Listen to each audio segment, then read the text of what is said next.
Evet, hemen güneş yapmaya başlayalım. Ben sihirli halka yapmıyorum. Onu bir türlü beceremiyorum. Normalde böyle 1, 2, 3, 4, 5 tane zincir çektim. Bakın, güneşlerin kalın kip durmasını istiyorsanız mutlaka 2 kat ip kullanın. Benim kullandığım ip Kartopu Baby One'ın sarı rengi. Şu an etiketini bulamıyorum. Onun için bilmiyorum kodunu. Şu an 5 tane zincir çektim. Ve 3 milim tığ ile öreceksiniz. Hatta bu şeyi bir yakınlaştırayım. Şimdi ilk birinci zincirden tel alıp çıkın. Toplam 10 tane bu halkanın içine sık iğne yapalım. 10 tane olacak. Şu an 3, 4, 5, 6,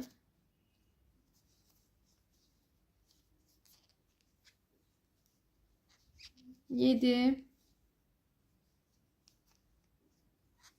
8,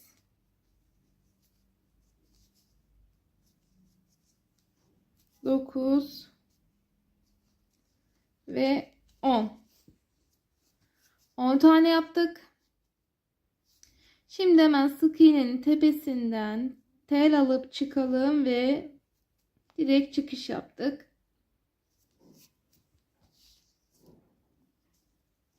Bir zincir çekiyoruz. Şimdi bu 10 tane trabzanın tepelerine çifter çifter batıyoruz. İkişer ikişer. Yani toplamda 20 tane sık iğne olacak.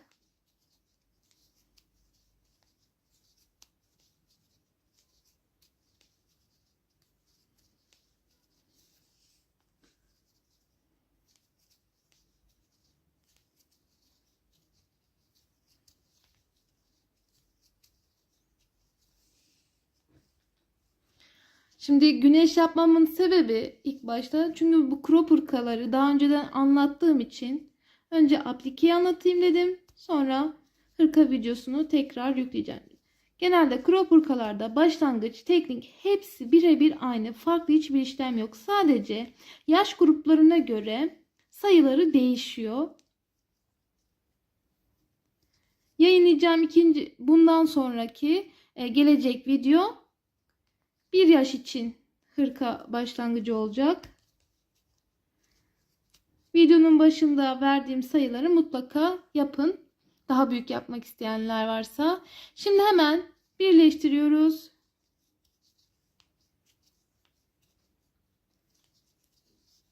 İlk çift batıyoruz.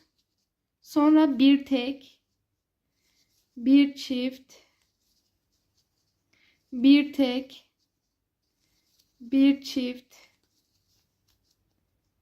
bir tek yaparak komple sırayı tamamlayalım.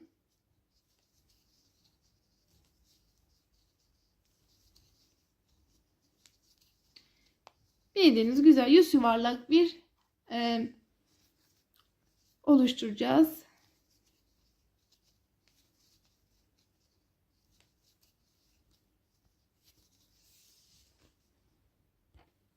Evet, şimdi tekle bitiriyoruz.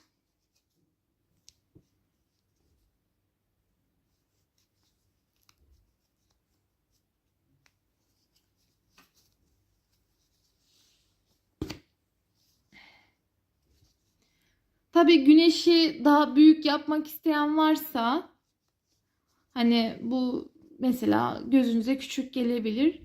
Daha büyük yapmak istiyorsanız bir sıra daha, diyelim 3 tek bir çift, 3 tek bir çift yapabilirsiniz. Hatta ben göstereyim. Mesela daha minik, hani yeni doğan bebekler için sadece ikinci sırada bitirin. Üçüncü sırayı yapmayın. Çünkü bu güneşin kenarlarını yapacağız. Bayağı bir büyütüyor. Şimdi ben bunu büyüteyim. Büyük bir güneş yapayım. Ama buradaki boyutu istiyorsanız burada bitirin arttırmayı. Şimdi ben Hatta 4 tek bir çift yapayım. Şu an 1, 2, 3, 4 yaptım. Bir çift. Yani bir tane sık iğnenin tepesine 2 tane battım. Şu an 2. Yani böyle şey olmasın, bol olmasın, gevşek olmasın diye 4 tek bir çift yaptım. Hani 3 çift bir tek yaptım. Hani buna dikkat edin. Böyle gerilmeyecek, kubbe gibi olmayacak, dümdüz olacak. Aplikelerde buna dikkat edin. Çünkü bunu eğer bu gerilmiş şekilde aşağı doğru olursa bunu buraya diktiğim zaman örgüyü kasar, kötü durur.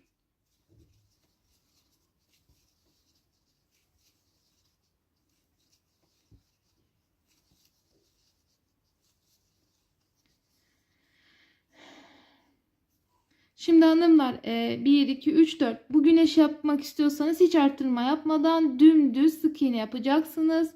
Bir tık büyük yapmak istiyorsanız 4 tek bir çift yapacaksınız. Sonra komple hiç arttırmadan sık iğne gideceğiz. Sonra da güneşin kenarlarındaki çıkıntıları yapacağız. Şöyle biraz hızlı yapayım.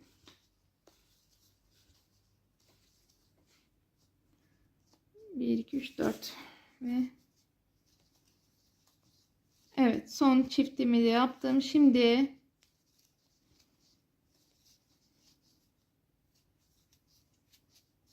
bakın.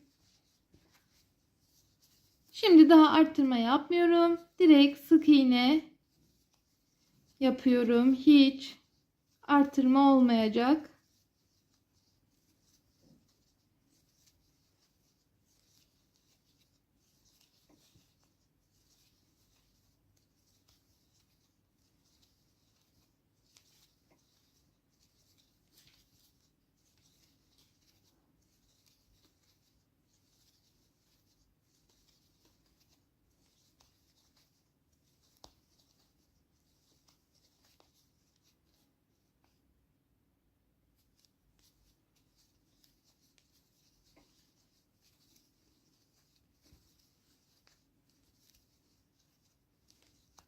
Mümkün olduğu kadar elinizi sıkı tutun.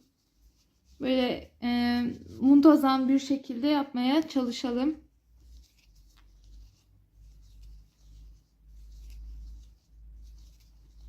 Evet, bitiriyorum. Şimdi az kaldı ve birleştirdim. Bakın. Şimdi 1, 2, 3 tane zincir çekiyorsunuz. Hiç bakın, tel almadan direkt ikinci yerden sık iğne yapıyorsunuz. Üçüncü zincire yalancı trabzan yapıyorsunuz. Bir boşluk atlıyorsunuz ve bu şekilde üçgen oluyor. Şimdi diğer tarafa geçiyoruz. Trabzan tepesine direkt çıktık. Zinciri bakın çekmedim. Sık iğne yapmadım. Direkt çıkış yaptım. 1, 2, 3 tane zincir çektim. Bir sık iğne. Bir yalancı trabzan. Bakın battığım yer burası. Bir boşluk atlıyorum. İkinci tepeden direkt çıkış yapıyorum. Şimdi karşı tarafa batıp tel alıp direkt çıkış yaptım. 1, 2, 3. Bir sık iğne. Bir yalancı trabzan. Boşluk atladım. Bu şekilde güneşlerin ışınlarını yapıyoruz. Komple bitirelim. Evet, bakın gayet güzel büyük bir güneşimiz oldu. Mesela bu boyutta yapıp sadece sağ ve 4 tane yapabilirsiniz. Buraya 2 tane yerleştirebilirsiniz. 2 de buraya sağlı sollu 2 tane büyük güneş yaparak da fazla süsleme yapmayabilirsiniz. Toparlayamadım cümleyi bir türlü, kusura bakmayın. Şimdi hanımlar bu gözleri nasıl yaptığımı göstereyim. Bakın şöyle bir tane buraya koysanız, bir tane de böyle, gayet de büyük de güzel durur. Şimdi hemen gözleri yapalım. Siyah ip ile. Bu hırkayı yaptıran kişi de bebeğin ismi Güneş. İsmine özel hırka tasarımı yaptık. Çok da yani gerçekten bu kadar güzel olacağını beklemiyordum bu hırkanın. Ve sizler de yapın diye Güneş'i anlatmak istedim. Zaten crop hırkayı daha önceden anlattım. Ama belki bu videoya karşılaşanlar crop hırkayı daha önceden örmemiştir diye birleştirdim tekrardan. Şimdi göz için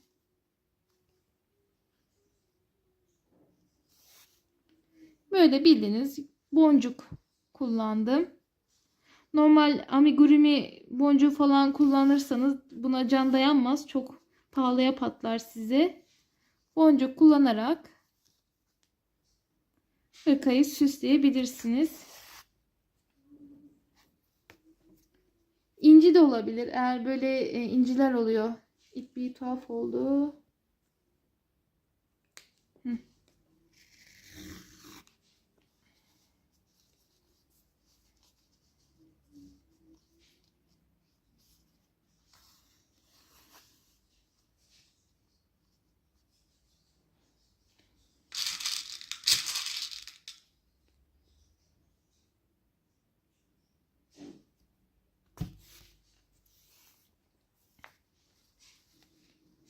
Diğer gözü yaptıktan sonra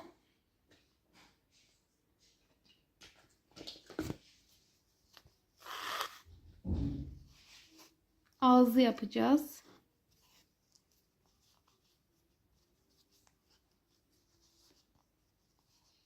Şimdi gülücük formu vermek için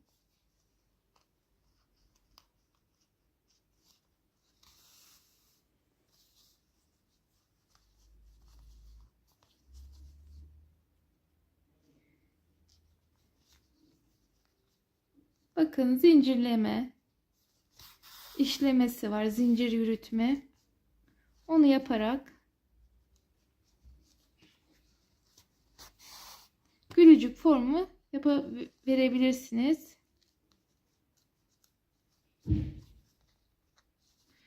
Bunu sadece şu sıkıntı, bu köşelerini dikme. Çok oyalıyor. Bayağı oyalıyor yani. Orada biraz sıkıntı çekersiniz. Hani bunu örmek, yapmak kolay.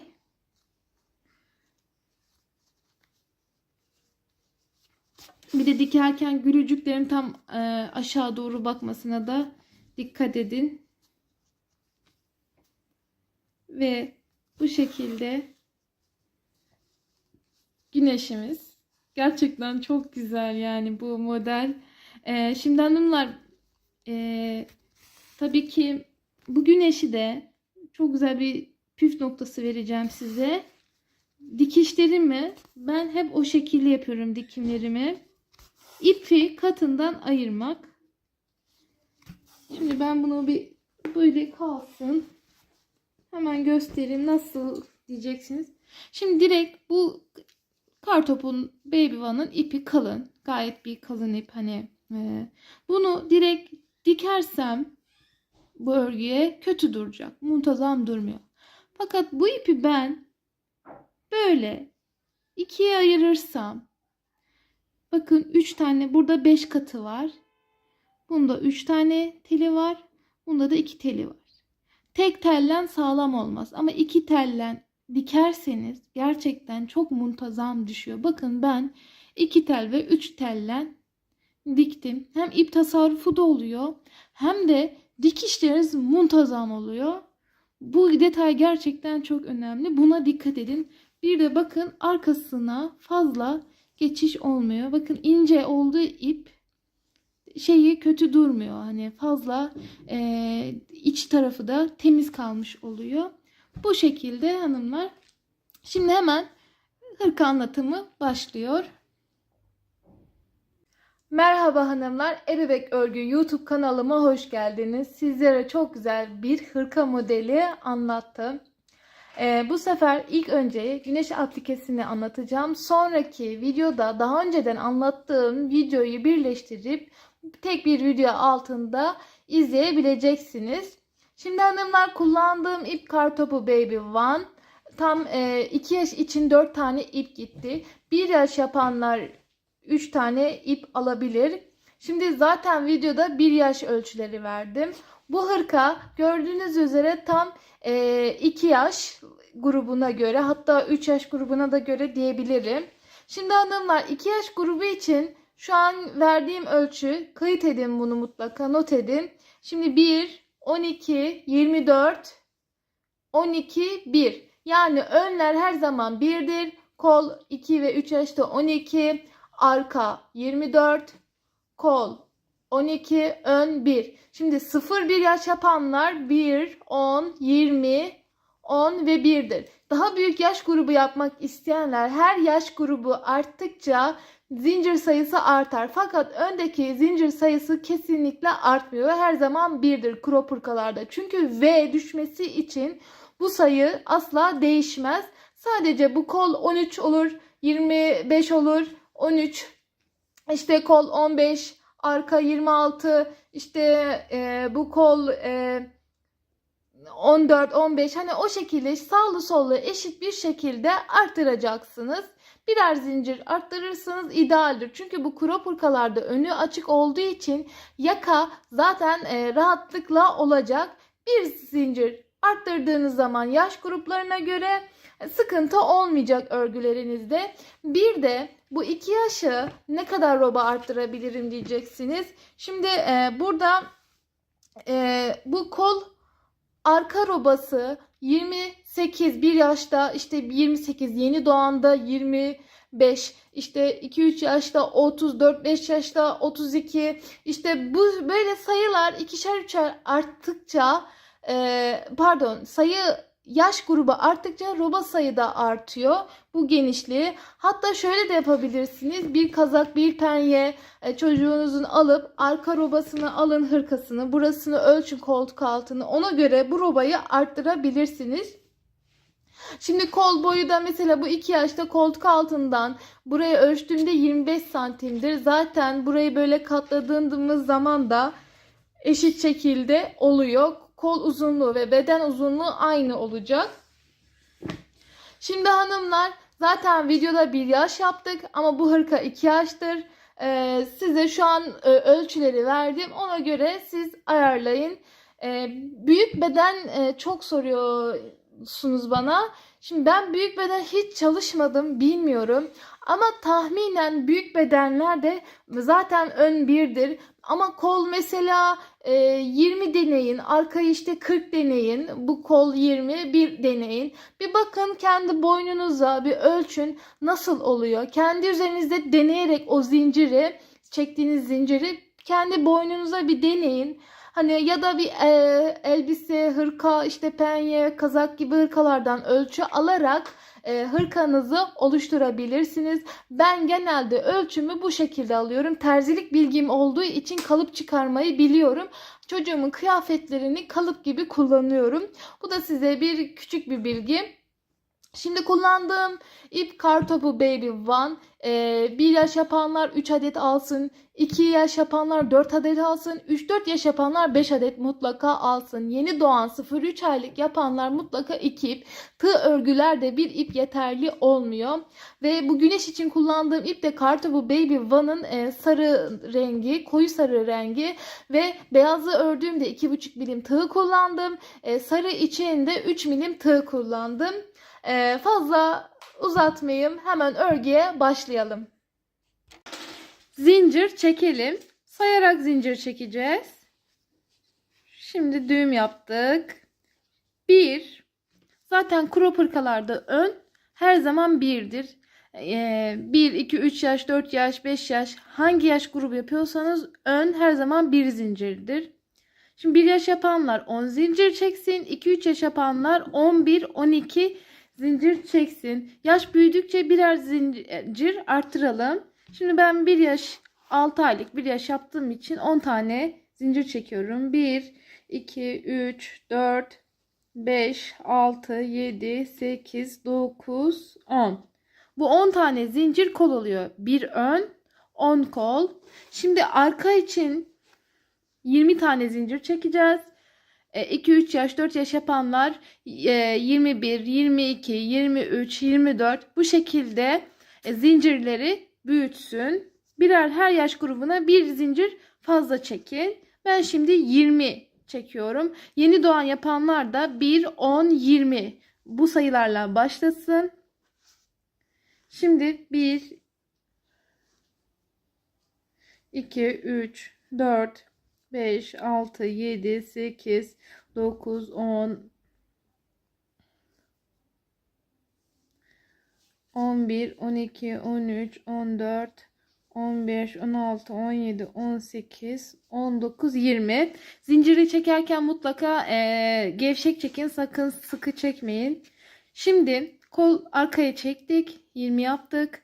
Dediğim gibi diğer yaş grupları yapanlar birer zincir arttırsın. Kol içinde 10 yapıyorum. 1, 2, 3, 4, 4, 5, 6, 7, 8, 9, 10. Şimdi bir ön için çekiyoruz ve ön, kol, arka, kol, ön. Bitirdik. Bu iki tane zincir çekiyoruz. Trabzan yapmak için bir tane ön yapmıştık ya, ona batıyoruz. Bu bir ön. Şimdi crop hırka olduğu için V yaka düştüğü için bir tane yapmak zorundasınız. Şimdi 2 tane zincir çektik. Şimdi 10 tane kol için zincir çekmiştik ya, ona 10 tane trabzan yapacağız. Şimdi bir sırasıyla gidiyoruz. 2, 3, 4, 5, 6, 7, 8, 9 ve 10. Kolu yaptık. 10 tane zincir çektik. Sayalım. 2, 4, 6, 8, 10. Şimdi tekrardan 2 zincir. Kol ayrımlarında hep 2 zincir çekiyoruz. Şimdi arkaya geçiyoruz. 20 tane. Şimdi diğer yaş grupları yapanlar diyelim 11 ise 11 yapsın. 12 ise 12 trabzan yapsın. Şimdi arkaya geçiyoruz. Ben 6 aylık bir yaş yaptığım için 20 tane yapmıştım. 2-3 yapanlar da hani 21 kaç zincir çektiyse 22, 23, 24 ona göre trabzanı yapsın. Şimdi ben buraya 20 tane bakın zincirlerin arasından içinden girip 20 tane trabzan yapacağım. Evet, 20 tane trabzan yaptım. Şimdi kola geçiyorum. Bakın burası arka 20 olan. 2 tane zincir çekiyorum. Şimdi 10 tane trabzan yapıyorum.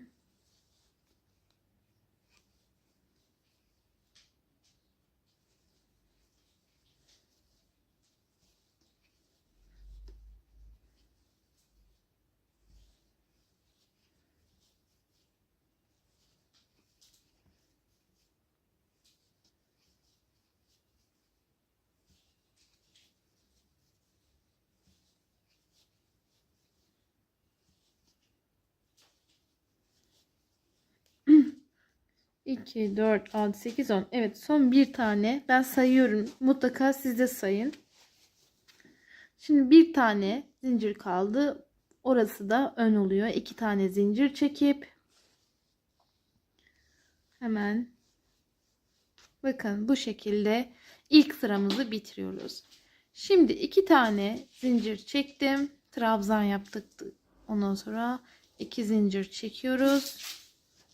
Şimdi bakın bu trabzanın tepesine tam 2 tane trabzan yapıyoruz. Çift sayıya geldiğimizde çift batıyoruz. Şu an ikinci sıra olduğu için İkinci sırada arttırma yapacağız. Üçüncü sırada mesela artırma yapmayacağız. Dördüncü sırada artırma yapacağız. Yani çift sayılarda her zaman artırma yapacağız. Tek sayılarda artırma yapmayacağız. Şu an ikinci sıradayız.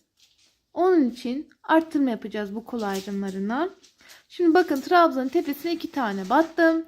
Kol ayrımlarının kuralı değişmez. Her zaman boşluğa 1 trabzan, 2 zincir, 1 trabzan ve kolun ilk trabzanına çift batıyoruz. Bakın burası 10'du ya. Birinci trabzanın tepesine çift ve son 10. trabzanın tepesine çift batacağız. Bu diğer sıralara tek trabzan yapacağız. Bu crop hırkayı gerçekten size çok detaylı anlatacağım. Her püf noktasını göstereceğim. Şimdi birer tane yapıyoruz.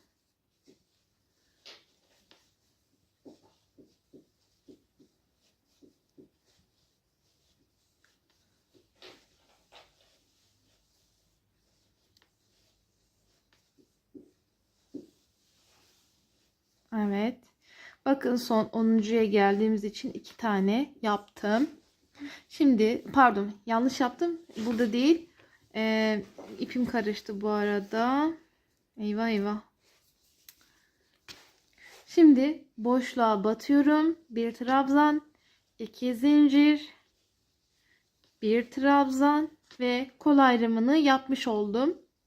Şimdi bakın arkaya geldim. Arkanın 1. trabzanına çift batacağım ve sonuncu 20. trabzanına çift batacağım. Diğer sıralar tek olacak. Şimdi çift battım.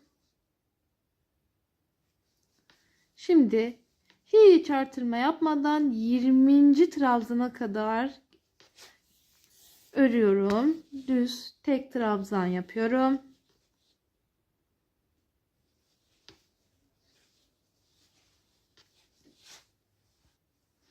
Evet. Son bakın 20. trabzana çift batıyorum.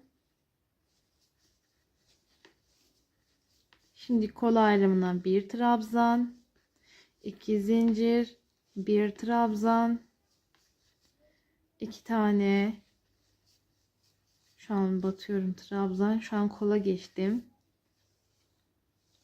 Şimdi birer tane trabzan yapıyorum.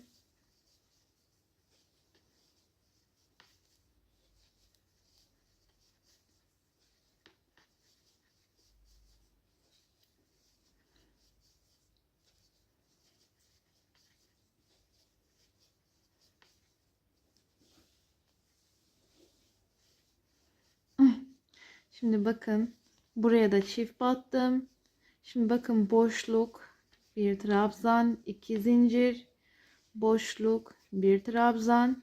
Bakın bu ön parça. Buraya da tam trabzanın tepesinden 2 tane trabzan yapıyoruz. İkinci sıramız bitti. Şimdi 2 zincir çekiyorum. Hanımlar, bakın bu trabzan olduğu için trabzanın bakın tepesi burada. Şimdi buraya genelde yapıyorlar. Sakın onu yapmayın. Direkt trabzanın ilk tepesine bir tane yapıyorsunuz. Üçüncü sıraya geçtiğimiz için artırma olmuyor. Şu an 3 tane trabzan yaptım. Bakın burada da ön kısmında artırma yapmıyorsunuz. Şurada bakın bu 2 tane zincir çektik. Bir trabzan. Bu zaten birdir. Bunu ikili olarak görmeyin. Boşluğa 1 tane, 2 zincir, tekrar boşluğa 1 tane. Şimdi kola geldik. Hemen ilkine 1 trabzan. Buralara da 1 trabzan. Yani 3. sırada arttırma yok. Asla olmuyor. Şu an 3. sırada yaptım. Tek. 4. sırada çift yapacağım. Orayı da göstereceğim size. Şu an bu kolu bitiriyorum. Hiç arttırma bakın yapmıyorum.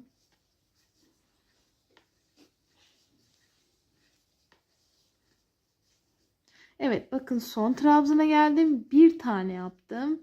Boşluğa bir battım. 2 zincir çektim. Boşluğa bir battım. Ve arkanın önüne bir tane trabzan yaptım. Evet hiç artırma yapmadan burayı nasıl yaptıysak burayı da aynı şekilde yapıyoruz. Evet bakın son az kaldı 3. sıram bitmesine. Birer tane yaptım. Şimdi önü karıştırmayın diye burayı anlatıyorum. Bakın kola yaptım. Şimdi birer tane batıyorum. Şimdi hanımlar bakın burada karıştırıyorsunuz. Burada zincir var, bir de trabzan var. Şimdi buraya 2 tane batıyorsunuz. Ne oluyor? Artırmış oluyor. Normalde bu kendisi bir trabzandır. Bu zinciri de trabzan olarak görmeyin. Direkt trabzanın tepesine bir tane trabzan yapıyorsunuz. Bitti. Şimdi 2 zincir çekelim. Döndük. Bakın trabzanın kendisi, zincir yok. Bak burada zincir var. Bir trabzan bu zaten. Bu da trabzan.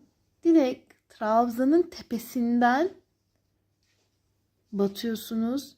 Şimdi 4. sıraya geçtiğimiz için bu ön kısmına da çift batıyorsunuz. Çift sayılarda bu ön kısmına mutlaka çift batıyorsunuz. Çünkü bunu yapmayı unutuyorsunuz. Yelek önü V düşmesi gereken yerde dümdüz düşüyor. Çift sayılarda da ön ve kol ayrımlarında da çift batıyorsunuz. Burayı unutmayın. Bu kuralı gerçekten kim yaptıysa hep unuttuğu, karıştırdı. Gerçekten burası çok önemli. Bu örneği bu şekilde kurarsanız hiç sökmeden bu hırkayı tamamlayabilirsiniz. Şimdi gidiyoruz tek. Şimdi bakalım buraya çift batacak mıyız? Elbette çift batacağız. Çünkü kol ayrımı burası. Buraya da bir çift trabzan. Bakın 2 tane battım. Boşluk, bir trabzan, 2 zincir, bir trabzan. Şimdi tekrardan çift batıyoruz. Birer tane örüyoruz.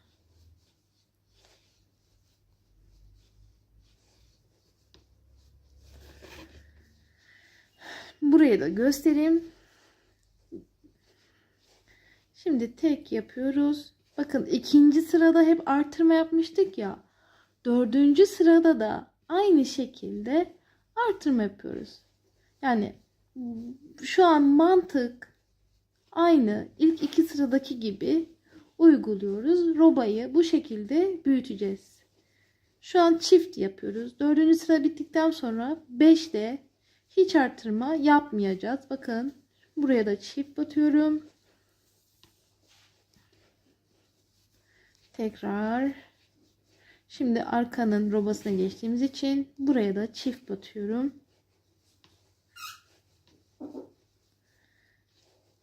Şimdi diyeceksiniz ki neden boşluğa çift batmıyoruz da trabzanın tepelerine batıyoruz? Eğer boşluğa batarsak bakın şu boşluklar var ya, biri dolu biri az, biri dolu biri boş, biri dolu biri boş diye gözükecek. Hani bu kol ayrımı eşit güzel düşmüyor. Onun için trabzan tepelerine batarak robayı büyütüyoruz. Şimdi ben 6 aylık 1 yaş yaptığım için burası arka robası. Bu arka robayı mezura ile ölçtüğümüzde 28 santim olduktan sonra koltuk altını keseceğim. 1 yaştan yukarı yapanlar, size tavsiyem çocuklarınızın kazakları, penyeleri, işte hırkaları alın. Arka parçasının koltuk altından sağlı ve sollu ölçün. Sayı kaç ise robayı ona göre arttırın. Şimdi bir yaşta 28 santim, 2 yaşta buradan buraya ölçtüğüm zaman 30 santim, 3-4 yaşta 32 hani santim, işte 5-6 yaşta burası 35 santim. Çünkü yaş büyüdükçe arka robanın genişliği bu sayılarda olacak. Yani şimdi 2, 3, 4. sırayı ördüm. Ben 28 santim yapacağım. Hatta 6 aylık olduğu için hani 25 işte 26 santim de yapabilirim. Yani 10. sırada bu robayı 10. sırada ya da 12. sırada koltuk altını keseceğim. Ama dediğim gibi 2-3 yaş yapanlar, daha büyük yaş yapanlar bu robanın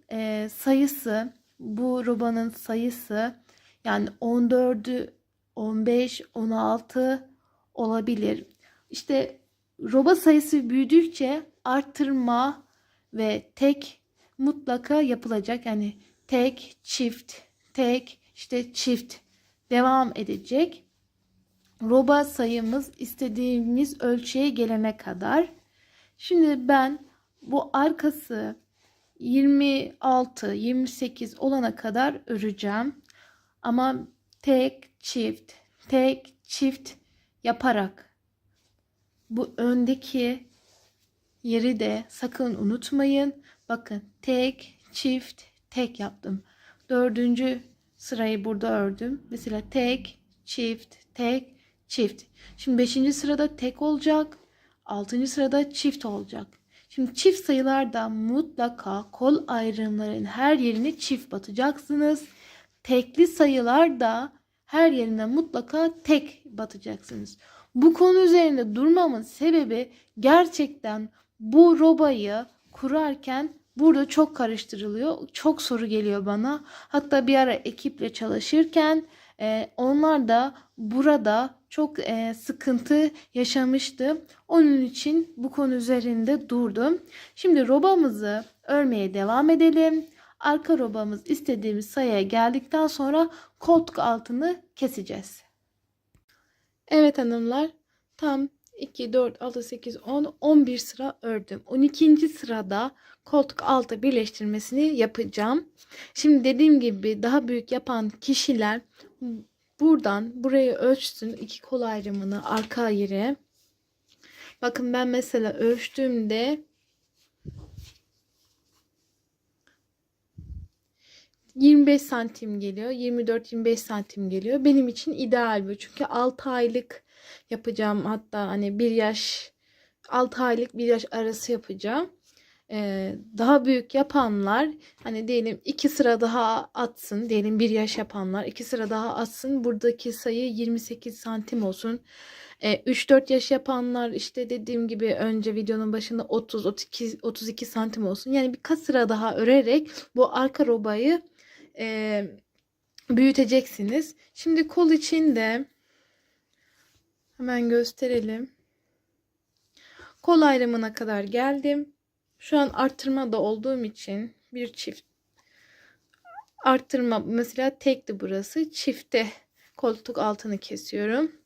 Şimdi 1, 2, 3, 4, 5, 6 tane zincir çekiyorum. Şimdi bakın burası kol. Böyle geliyorum. Ve ilk trabzandan tepesine batarak bu şekilde birleştiriyorum. Şimdi bu arka yeri aparatı diyorum. Bakın burası arkası. Buraya kadar örüyorum. Aynı şekilde geliyorum. 6 zincir çekerek öndeki kol ayrımına geleceğim. Şimdi arkayı ördüm. Şimdi bakın arkadayım hala. 6 tane zincir çekiyorum. 2, 4, 5, 6. Geliyoruz. Hemen bakın önün ilk trabzanına batırıyorum.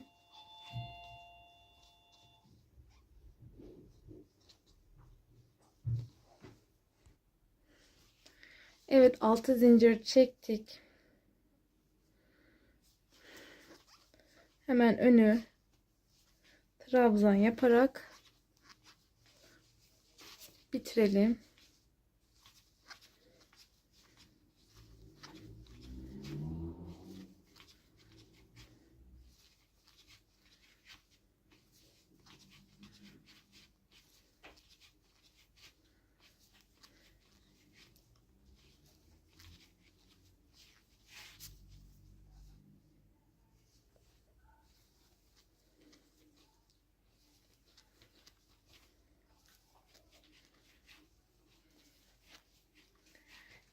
Şimdi buradan sonra normal düz öreceğiz. Fakat sadece şu ön kısımda arttırmaya devam edeceğiz.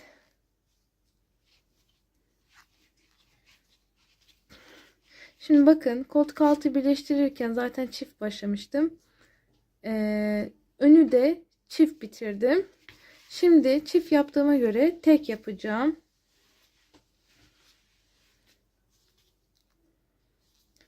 Yani 8 sıra örene kadar artırma yapacağız. Şu an mesela tek yaptım. Bu sırayı bitirdikten sonra diğer çifte başlayacağım. Hani bir çift bir tek yaparak tam 8 sıra öreceksiniz. Çünkü şu V kısmı tam kapanmadı. Birazcık kapanacak. Yani 2 parmak kalacak. Çünkü 2 parmak mesafesi kalmalı ki ilik yeri yapacağız. İlik yerleri üst üste bu şekilde binecek. Şimdi ben size şöyle tam net göstereyim. Şimdi burası koltuk altları. Şu an şu an önümüzdeki tek sıramız. Tek yapıyoruz.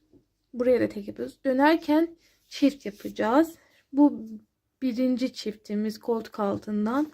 Sonra tekrar tek, sonra çift. Bu ikinci çiftimiz. Sonra tekrar tek, sonra tekrar çift yapacağız. Üçüncü çiftte sonra hiç artırma yapmadan devam edeceğiz. Bu boşluk kapana kadar, pardon, bu boşluk 2 parmak kalana kadar artırma yapacağız. Daha mesela var. Burada bir parmak daha var. Onun için artırmaya ben devam edeceğim. Daha büyük yapanlar diyelim 5 çifti bulabilir. Yani 10 sırada 5 çift düşmüş oluyor. Bu şekilde önü ayarlayacağız. Zaten ben biraz daha ördükten sonra orayı size videoya göstereceğim.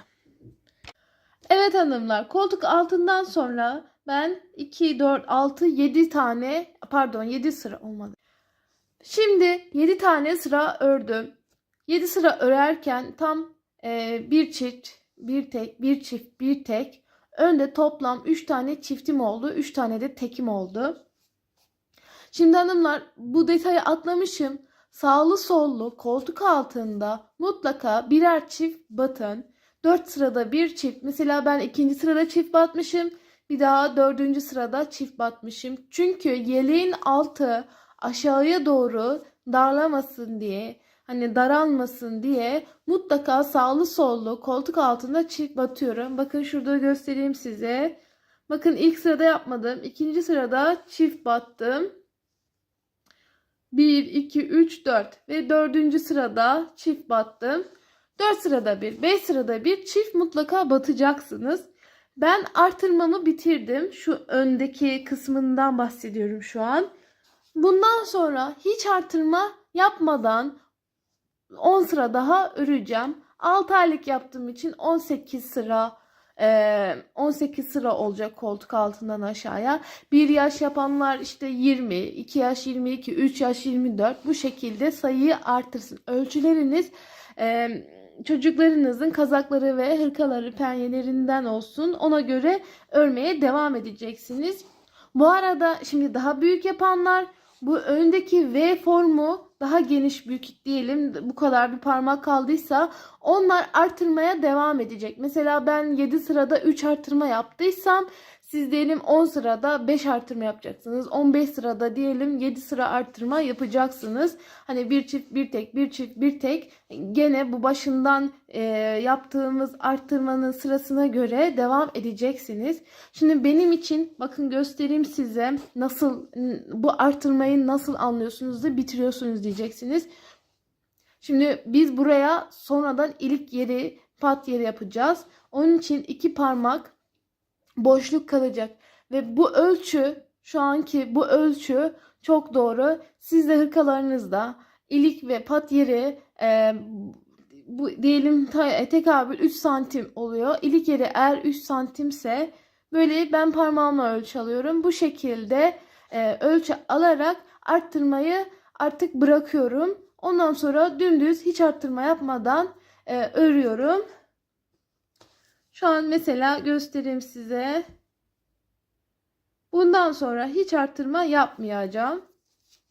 2 zincir çektim. Bir trabzan yaparak bakın hiç arttırma yapmadım. Bu şekilde 10 sıra daha öreceğim. Sonra lastik yapımını size göstereceğim. Evet hanımlar, tam 18 sıra ördüm. Bakın sağlı sollu artırma yapınca şurası dümdüz aşağı indi. Eğer buraları artırma yapmasaydım dediğim gibi burası böyle olacaktı. Daha kötü olacaktı. Onun için sağ solu artırma yapın 4 sırada bir. Şimdi lastik yerine geçelim. Tabi daha büyük yapanlar örmeye devam etsin. Ben 18 sıra ördüm. Siz 20, 22, 24 diye hırkanın boyunu uzatabilirsiniz. Şimdi lastik bölümüne geçiyoruz. Bu hırkamın ön yüzü. Burası iç kısmı. Lastiğe başlarken önce bakın trabzanın tepesine batarak bir tane trabzan yapıyoruz. Şimdi hiç tepeye falan batmadan direkt boşluğa tığ geçirerek tel alıp çıkış yapıyoruz. Trabzanı bu sefer geriden, bir önden bir arkadan tel alıp trabzan yapıyoruz. Bakın şimdi arkadan aldım. Şimdi önden ve arkadan. Bu şekilde bu sırayı tamamlayalım. Sonra ikinci sırada ne yapılacağını size göstereceğim.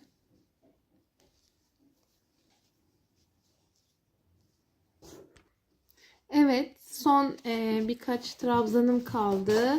Şu şekilde göstereyim, bakın. Bir trabzan ve önden başladım ve arka ön gittim. Aynı şekilde de bu sırayı bitirmem gerekli. Şimdi önden bir tane aldım. Bakın arkadakini yapmıştım. Şimdi bir trabzan yapıyorum. Şimdi 2 zincir çekiyorum. Dönüyorum. Bir trabzan. Bu köşeleri mutlaka bir trabzandır. Şimdi arkada döndürdüğümüz için öndeki trabzan arkaya gelmiş oldu. Arkadan alıyorum, trabzan yapıyorum. Öndekini de önden alıyorum, trabzan yapıyorum. Lastik yeri bu şekilde oluyor. Hırkanın etek ucundaki lastik bölümü. Ben 5-6 sıra öreceğim. Sizler de bu sayılarda örebilirsiniz. Bunu ördükten sonra ilik pat yerine geçeceğiz. Şu şekilde göstereyim size.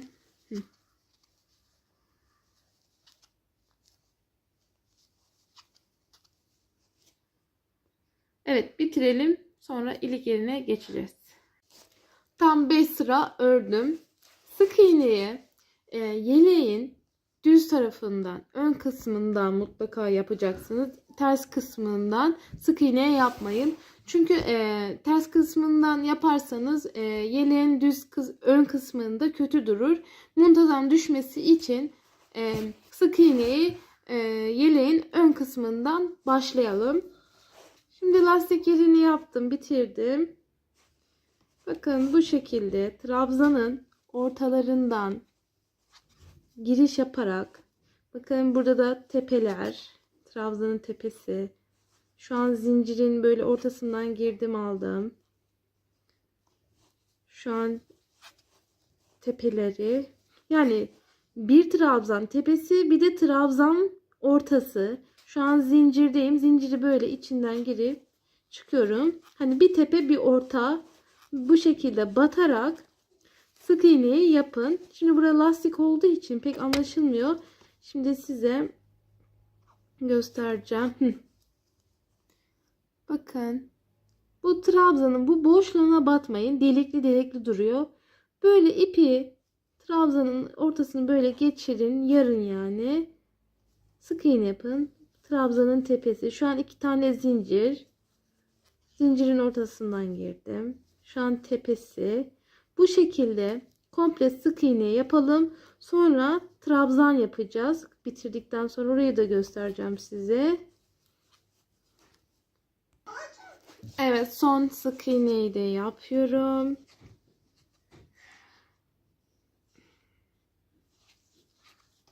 Şimdi 2 zincir çekiyorum. Komple trabzan yapıyorum. Trabzandan sonra lastik yaparak ilik yerlerini açacağız. Normal sık iğnenin üzerlerine hiç artırma, eksilme yapmadan birer tane trabzan yapıyoruz. Bu şekilde. Şimdi göstereyim size ne yaptığımı. Bakın, sık iğneye gittim. Şimdi döndüm. Trabzan yapıyorum. Buraya kadar trabzan yapıp ilik yerini göstereceğim. Evet, son trabzanı yapıyorum. Şimdi bu hırka kız yeleği olduğu için giderken ilik yerini açacağım. Kızlar da sağ, erkekler de sol tarafa açılıyor. Şimdi hanımlar, ben ilik yerini tam dibinden kuruyorum. Çünkü burada lastik olduğu için böyle yukarıda kurduğunuz zaman kötü duruyor. Onun için önce bir tane trabzan, sonra önden bir tane, bir zincir, bir boşluk, yani bir trabzan atlıyorum. Direkt önden alıyorum. Şimdi arkadan bir tane aldım. Önden bir.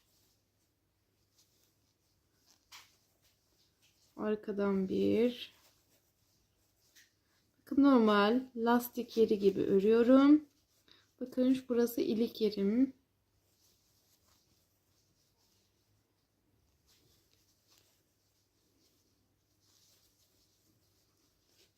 Şimdi 2, 4, 6, 8.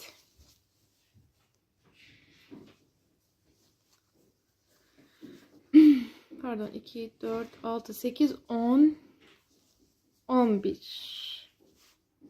Şimdi burası biraz kısa oldu. Hani ilik mesafesi. Şimdi önden saydığımda 2, 4, 6, 7 tane önden olduğu zaman ikinci ilik yerini açacağım. Şimdi 1 yaş yapanlar bu sayıda gitsin. 2 yaş yapanlar diyelim önü 7 ya, 8 yapsın. Şimdi bir zincir, boşluk atlıyorum. Önden bir tane daha alıyorum.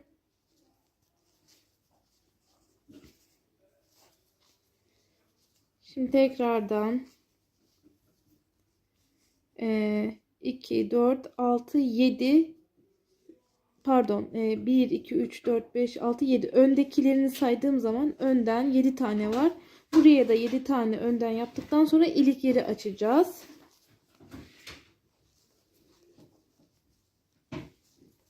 Tam 3 tane düğme yeri yapıyorum.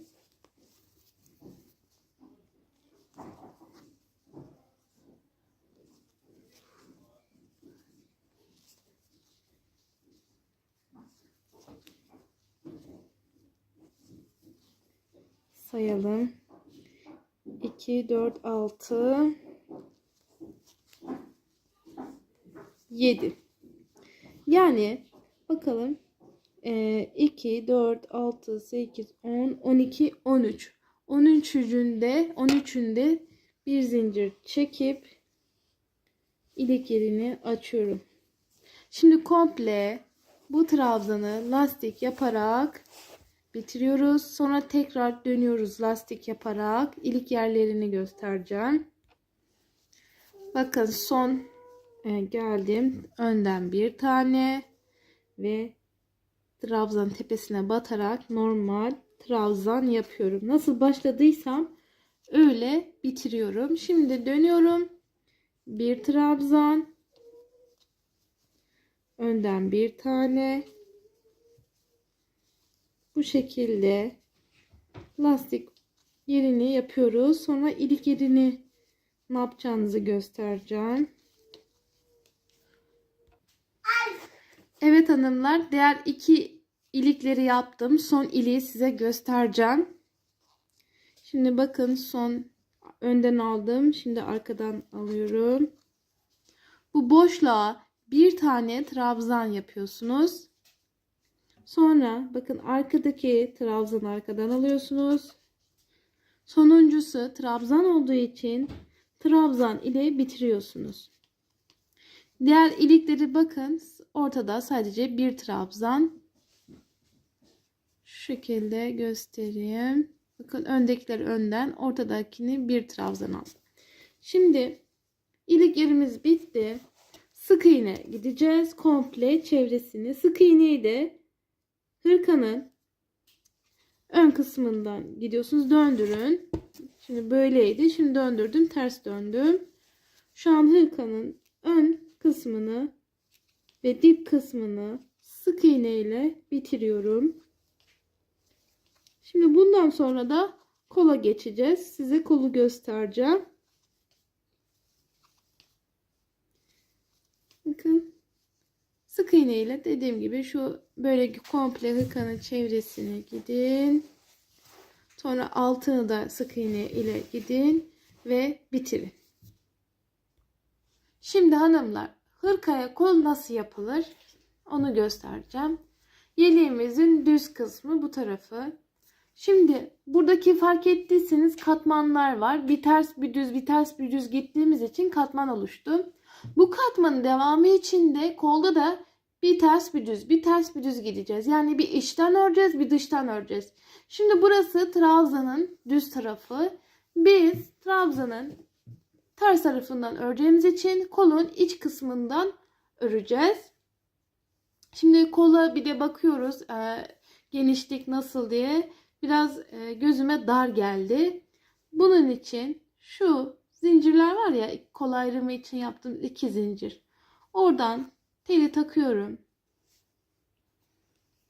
Biraz ipi uzun bırakıyorum. Çünkü koltuk altını burayı böyle birleşince koltuk altı boş kalacak. Bu boşluğu da bu iple dikeceğiz. Şimdi hemen 2 zincir çekelim. Bakın, burada 1 2 tane yaptım. Burayı yaptık ya. Buraya da 2 tane yapacağız. Tam böyle koltuk altı çizgisi kolunun tam ortasından olmuş olacak. Hani sağ sol kaymasın. Burada artırma yaptıysanız burada da yapın. Ben deneme yaptığım zaman, diyelim burada yaptığım zaman burada yapmıyordum. Bu sefer kol çizgisi ön tarafta ya da arka tarafta gözüküyordu. Onun için artırmaları aynı şekilde mutlaka yapmalısınız. Şimdi normal trabzan yapıyoruz. Bakın, trabzanın tersi, düz tarafından örmedik. Ben hemen bitiriyorum, buraya geliyorum. Evet, şimdi bu zincirlere de birer tane trabzan yapıyorum. Çünkü kolum dar geldiği için artırmam yapmam gerekliydi. Bunun için de zincirlere batarak artırma yaptım. İsterseniz koldaki sayıyı ne kadar öğrenelim. 2, 4, 6, 8, 10, 12, 14, 16, 18, 20, 22, 24, 26, 28, 30, 32, 34, 36, 38, 40, 42, 44, 44. Şimdi 6 aylık bir yaş arası yaptığım için biraz ideal. Yani iyi bir ölçü. Diyelim 1-2 yaş yapanlar mutlaka 50'yi geçsin. 50 tane trabzan olsun. 3 yaş yapanlar hani 55 falan olsun bu koldaki ölçü. Yani eliniz rahat girebiliyor mu? Bir çocuğun kolu, eli rahat girebiliyor mu? Onu kontrol edin mutlaka. Şimdi burayı birleştiriyoruz. Bakın. Yaptık normal trabzan. Hemen trabzanın tepesinden tel alıp hemen çıkış yapıyoruz. 2 tane zincir çekiyoruz. Şimdi içten ördüğümüz için bakın trabzanın düz tarafı burada. Bu sefer ne yapıyoruz? Döndürüyoruz. Direkt trabzanın tepesinden batıyoruz. Evet hanımlar, bu kadar basit bu kol. Şimdi diyeceksiniz ki kaç sıra örelim? Şimdi ben bedeni 18 tane trabzan 18 sıra ördüm. Sonra lastik geçtim. Kol da aynı şekilde olacak. 18 sıra öreceğim. Sonra lastik yapacağım. Şimdi siz 2-3 yaş yapanlar 20 sıra ördüyseniz kolu da 20 sıra öreceksiniz. Lastik yapacaksınız. Hani bu şekilde kol boyunu bedenine göre ayarlayacaksınız. 24 sıra ördüyseniz kolu 24 öreceksiniz. Sonra lastiği yapacaksınız.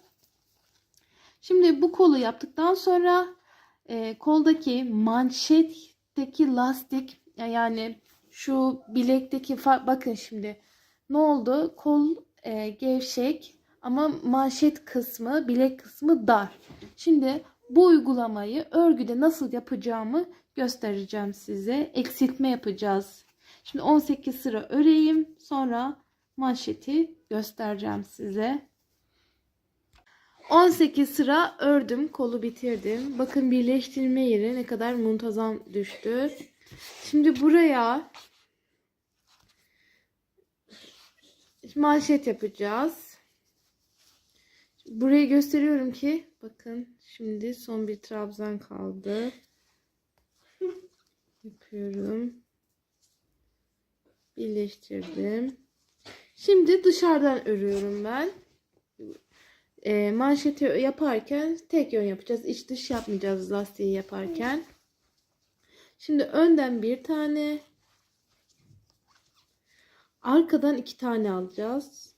Çünkü manşette biraz bilek kısmı dar olacak.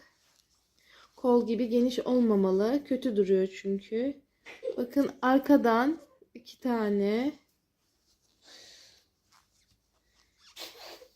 Arkadan 2 tane, önden 1 tane.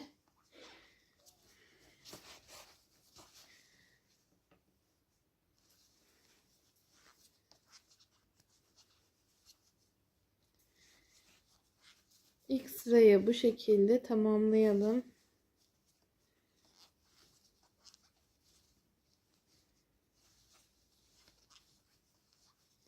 Ben hemen tamamlayıp geliyorum.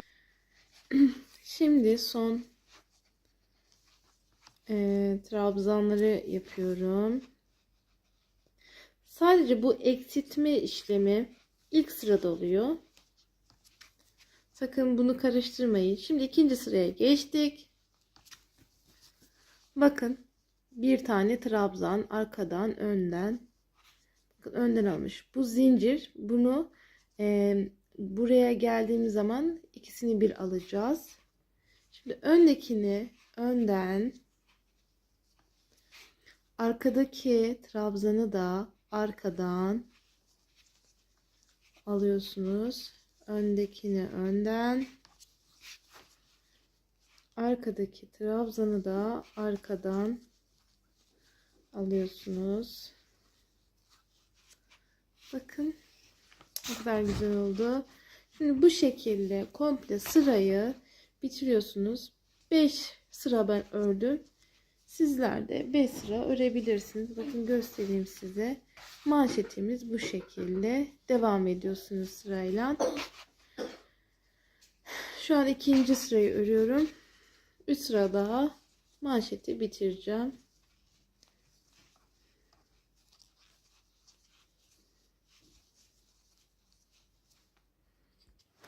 Evet, ikinci sırayı da bitiriyorum. Bakın bu zincirdi ya. Böyle arkadan alınca trabzanı onu da böyle alıyorsunuz ve ikinci sıra bitiyor. 2 zincir çekip 3. sıradan devam ediyorsunuz. Manşet bu kadar. Ben 5 sıra toplam ördükten sonra kolum bitiyor. Evet hanımlar, hırkayı bitirdik. Manşetini de yaptık. Bakın komple çevresini de sık iğne gittik. Şimdi bu koltuk altında bir boşluk var ya. Hani burayı nasıl diktiğimi de göstereyim. Bazen hep buraya atlıyorum, pardon, unutuyorum. Ben size şimdi bu koltuk altını nasıl diktiğini göstereceğim. Normal böyle tam burası kol dikişinin ortası, böyle ayarlıyorsunuz. Sırasıyla dikiyorsunuz. Hani kola başlarken bir ip, uzun ip bıraktırdım ya. İşte bunun için bu koltuk altını dikmek için